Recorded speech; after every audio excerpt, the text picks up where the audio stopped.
ரொம்ப டயர்டா இருக்கு. இயற்கையான டேட்ஸ், பாதாம், பிஸ்தா, கேஷு அண்ட் ஹனி கொண்டு தயாரிக்கப்பட்ட லயன் டேட் நட் பைட்ஸ்.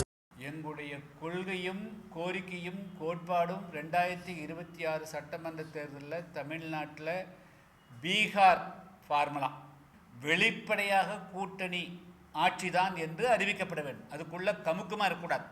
ரெண்டாவது, தமிழ்நாட்டில் பூரண மதுவிலக்கு அமல்படுத்தப்படும் என்பதும் ரெண்டும் மிக முக்கியமானதாக புதிய கட்சி கருதுகிறது. தமிழ்நாட்டுக்கு ஏதாவது விடிவுகால் நடக்கணும்னா அது கூட்டணி ஆட்சி மூலமாக தான் நடைபெறும். அதே போல் தமிழ்நாட்டுக்கு தமிழ்நாட்டில் நம்ம அரசு போடக்கூடிய திட்டங்களே முறையாக மக்களுக்கு போய் சேர வேண்டும் என்று சொன்னாலும் மதுவிலக்கு அமல்படுத்தப்பட வேண்டும். இந்த ரெண்டு விஷயத்தில் புதிய தமிழக கட்சி உறுதியாக இருக்கிறது.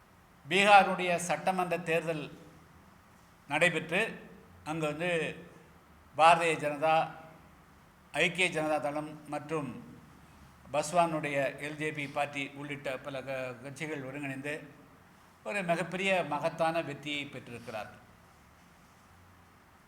அதற்கு நிதிஷ்குமார் தலைமை தாங்கிய முன்னாள், அதாவது தொடர்ந்து பல முறை முதலமைச்சராக இருந்த நிதிஷ்குமார் மீது இருக்கக்கூடிய நல்ல அபிப்பிராயம் மிக முக்கியமான காரணமாக அமைந்திருப்பதாக தெரிகிறது.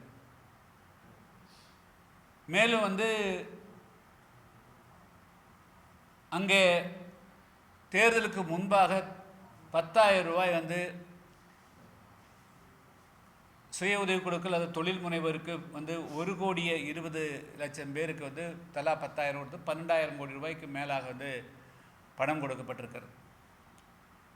இதெல்லாம் ஒரு காரணம் என்று எடுத்துக்கொண்டால் கூட, ஆனால் முழுக்க மிக முக்கியமாக 2 முக்கியமான காரணங்கள் பீகாரில் அந்த கூட்டணிக்கு வெற்றியை தேடி தந்திருக்கிறது. ஒன்று, மிதமெஞ்சிய மது தமிழ்நாட்டை போலவே பீகாரிலே இருந்தது. அவர் துணிவாக மது ஒழிப்பை முன்னெடுத்து கடந்த 2 வருடங்களாக பீகாரில் முழு மதுவிலக்கை அமல்படுத்திய காரணத்தினால் பீகார் கூடிய பெண்கள் மிக அதிகமாக திரண்டு வாக்களித்து அந்த வெற்றியை ஈட்டி தந்திருக்கிறார்கள். எனவே தமிழ்நாட்டிற்கு கூடிய 2 முக்கியமான அரசியல் கட்சிகள் ஆட்சியில் இருந்தவர்களும் இருக்கக்கூடிய 2 பேருமே இந்த மதுவிலக்கில் எதிர்கட்சியாக இருக்கின்ற போது ஒரு நிலையும், ஆளுங்கட்சியாக இருக்கின்ற போது ஒரு நிலையும் எடுக்கிறார். எனவே பீகாரை பார்த்து தமிழ்நாட்டினுடைய அரசியல்வாதிகள் ஒரு மிக முக்கியமான பாடத்தை கற்றுக்கொள்ள வேண்டும். தமிழகத்தில் 2026ஆம் ஆண்டு சட்டமன்ற தேர்தலில் வெற்றி வாய்ப்பை தேட வேண்டும் என்று நினைக்கக்கூடியவர்கள் 2 முக்கியமான விஷயத்தை கையாள வேண்டும். ஒன்று, கூட்டணி அமைச்சரவை, அதாவது பீகாரில் வெளிப்படையாக பாரதிய ஜனதா, ஐக்கிய ஜனதாதளம், அதே போல் எல்ஜேபி பார்ட்டி மூன்றுமே கூட்டணி அமைச்சரவை என்பதை தெளிவுபடுத்தி இப்பொழுது கூட்டணி அமைச்சரவை அமையவிருக்கிறது.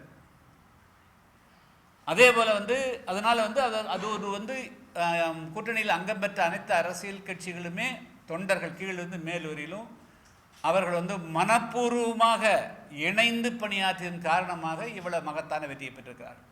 எனவே தமிழ்நாட்டில் கடந்த 1967க்கு பிறகு, அதாவது தமிழ்நாட்டில் பல வருடங்களாகவே ஒரு கட்சி ஆட்சி முறை மட்டுமே இருந்து வருகிறது. அதுக்கு ஒரு முடிவுக்கு கொண்டு வந்தால்தான் தமிழ்நாட்டு மக்களுக்கு ஒரு விடிவுகாலம் வரும். எனவே ஒன்று, கூட்டணி ஆட்சிக்கு தமிழகத்தில் இருக்கக்கூடிய அரசியல் கட்சிகள் தயாராகணும். 2வது, பூரண மதுவிலக்கை முழுமையாக அமலாக்குவதற்கும் அவர்கள் தயாராக வேண்டும். எனவே இந்த 2 அம்சங்கள் தான் வரக்கூடிய 2026 சட்டமன்ற தேர்தலில் ஆதிக்கம் செலுத்தும்.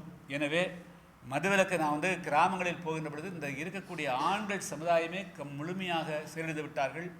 இளைஞர்கள், அதாவது பள்ளிக்கு செல்லக்கூடிய மாணவர்கள், கல்லூரி மாணவர்கள், படித்து சிறு சிறு வேலைகளுக்கு செல்லக்கூடியவர்கள் அனைவருமே இந்த மது பழக்க வழக்கங்களுக்கு ஆளான காரணத்தினால்தான் பல கிரிமினல் நடவடிக்கைகள். இப்பொழுது கோயம்புத்தூரில் கடந்த 15 தினங்களுக்கு முன்பு ஒரு பெண்மணி கடத்தப்பட்டு பலாத்காரம் செய்யப்பட்டார். தினமும் நீங்கள் பார்த்தீங்கன்னா கொலை, கொள்ளை, இது மாதிரி பாலியல் பலாத்கார நடவடிக்கைகள் இல்லாத நாளே இல்லை என்ற அளவுக்கு நிலைமை வந்து மிக மோசமாக போவதற்கு மிக முக்கியமான காரணமே மதுவும் தாராளமாக கிடைக்கக்கூடிய கஞ்சா பிற போதைப் பொருட்கள் தான். எங்களுடைய கொள்கையும் கோரிக்கையும் கோட்பாடும் 2026 சட்டமன்ற தேர்தலில் தமிழ்நாட்டில் பீகார் ஃபார்முலா 2 விஷயம். ஒன்று, வெளிப்படையாக கூட்டணி ஆட்சி தான் என்று அறிவிக்கப்பட வேண்டும், அதுக்குள்ளே கமுக்கமாக இருக்கக்கூடாது. 2வது, தமிழ்நாட்டில் பூரண மதுவிலக்கு அமல்படுத்தப்படும் என்பதும் 2ம் வந்து மிக முக்கியமானதாக புதிய தமிழக கட்சி கருதுகிறது. எங்களுடைய நிலைப்பாடு வந்து நாங்கள் 2026 ஜனவரி 7ஆம் தேதி மதுரையில் புதிய தமிழக கட்சியினுடைய 7வது மாநில மாநாடு நடைபெறுகிறது. அதற்கு பிறகு எங்களுடைய கட்சியினுடைய நிலைப்பாட்டை அறிவிப்போம். ஆனால் இந்த கொள்கையில் நாங்கள் வந்து உறுதியாக இருக்கோம். தமிழ்நாட்டுக்கு ஏதாவது விடிவுகால் நடக்கணும்னா அது கூட்டணி ஆட்சி மூலமாக தான் நடைபெறும். அதே போல் தமிழ்நாட்டுக்கு வந்து தமிழ்நாட்டில் நம்ம அரசு போடக்கூடிய திட்டங்களே முறையாக மக்களுக்கு போய் சேர வேண்டும் என்று சொன்னாலும் மதுவிலக்கு அமல்படுத்தப்பட வேண்டும். இந்த 2 விஷயத்தில் புதிய தமிழக கட்சி உறுதியாக இருக்கிறது.